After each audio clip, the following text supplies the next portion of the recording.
સરકારની બેવડી નીતિ સામે લોકોમાં રોષ પ્રવર્તી રહ્યો છે। સામાન્ય લોકોની દુકાનો અને મકાનોને સીલ મારી દીધા। સરકારી ઇમારતના બાકી વેરા સામે મનપાએ જાણે મૌન ધારણ કરી લીધું છે। પરા બજારની એક સાથે 20 દુકાનો સીલ કરાતા રોષ પ્રવર્તી રહ્યો છે। એક સાથે 20 દુકાન સીલ કરવામાં આવી। વેપારીઓમાં નારાજગી છે।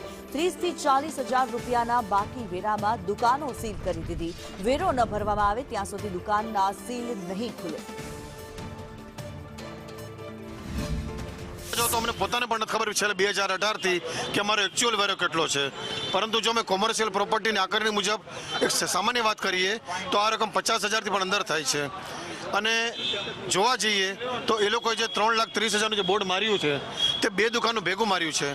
બાજુની દુકાન મેં વેચીને એક 20 વર્ષ થયા છે, જેની વિભાજિતની અરજી પણ બાજુની દુકાનવાળાએ રજૂઆત કરેલી છે। જે સરકારના લેણા રકમ નીકળે છે, જે મોબાઈલ ટાવર છે, સરકારી ઓફિસો, કરોડો રૂપિયાનો ટેક્સ બાકી છે, ત્યાં કોઈ સીલ કરવા જતું, પણ આ ગરીબ માણસોને જે રોજે રોજની જે રોજી કમાઈ છે એને 30 થી 35,000 માટે સીલ મારવામાં જે ગેરવ્યાજબી વાત છે। જો આ તંત્ર નિર્ભર છે, કોર્પોરેશનને પૈસાની જરૂરિયાત હોય તો કરોડનો ટેક્સ જે સરકારી પાસે બાકી પહેલા એ વસૂલ કરે। સરકારી ઇમારતના બાકી વેરા સામે મનપા મૌન ધારણ કરે છે અને અત્યારે વેપારીઓની 20 દુકાનો સીલ કરી દેવામાં આવી છે। સામાન્ય લોકોની દુકાનો અને મકાનોને સીલ મારી દેવામાં આવ્યા।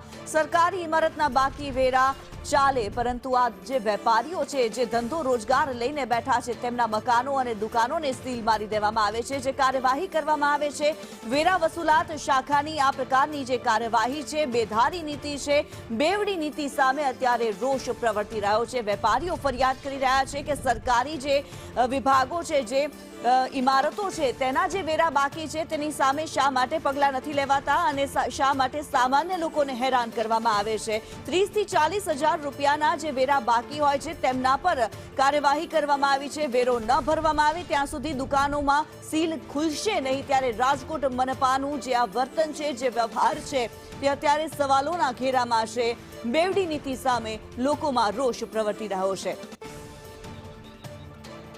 ત્યારે વિરોધ પક્ષના નેતા વશરામ સાગઠિયા અમારી સાથે જોડાયેલા છે। વશરામભાઈ, સ્વાગત આપનું સંદેશ ન્યૂઝમાં। વશરામભાઈ, જે અત્યારે સામે આવી રહ્યું છે, વેરા વસૂલાત શાખા રાજકોટ મનપાની અને તેના દ્વારા 20 દુકાનો સીલ કરી દેવામાં આવી। સામાન્ય વેપારીઓને અત્યારે પરેશાની થઈ રહી છે, જ્યારે તેમનું એવું કહેવું છે કે સરકારી ઇમારતોના જે વેરા બાકી હોય તેની સામે મૌન ધારણ કરવામાં આવે છે।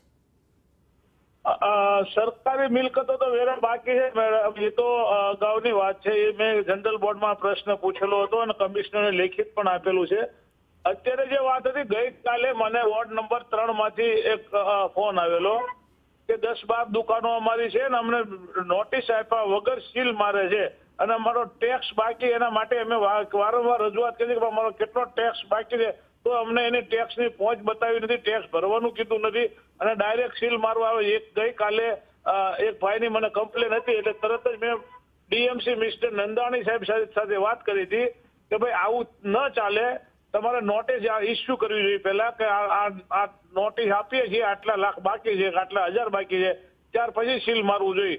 કોર્પોરેશનના ચોપડે, રેલવેના પૈસા બાકી છે, કોર્પોરેશનના ચોપડે, બધી દરેક ઓફિસોમાં ટૂંકમાં એક ઓફિસો છે, સરકારી ઓફિસો, દરેક ઓફિસના, રેલવે સહિતના દરેકના પૈસા કરોડો રૂપિયા બાકી છે કે એને કાંઈ વાંધો નહીં। રિલાયન્સના કરોડો રૂપિયા બાકી છે, રિલાયન્સના ટાવર્સના કોર્ટ મેટર કરી નાખે છે હારે કોર્પોરેશન વાળા, એટલે રિલાયન્સ એના પૈસા ભરી શકે, 10 વર્ષે 15 વર્ષે જવાબ આવે ત્યારે ભરે। હકીકતમાં રિલાયન્સના કરોડો રૂપિયા બાકી છે, એ લેવાનો કોર્પોરેશનના ટાઈમ નથી, પણ નાના માણસોની દુકાન હાલતી હોય એમાં સીલ મારવા પહોંચી જનારને મેં કાલે જ ડીએમસીને કીધું ભાઈ તમે એવા લોકોના સીલ નહીં મારવા જોઈએ, જેને તમે નોટિસ નથી ઇસ્યુ કરી, એના પૈસા કેટલા બાકી એ તમે કીધું નથી અને સીલ મારવા જાઓ છો, આવી વાત ચાલે ને એવું મેં ગઈકાલે કમિશનર નંદાણી, ડેપ્યુટી કમિશનર નંદાણીને કીધેલું। જી ધન્યવાદ વશરામજી, આપ અમારી સાથે જોડાયા।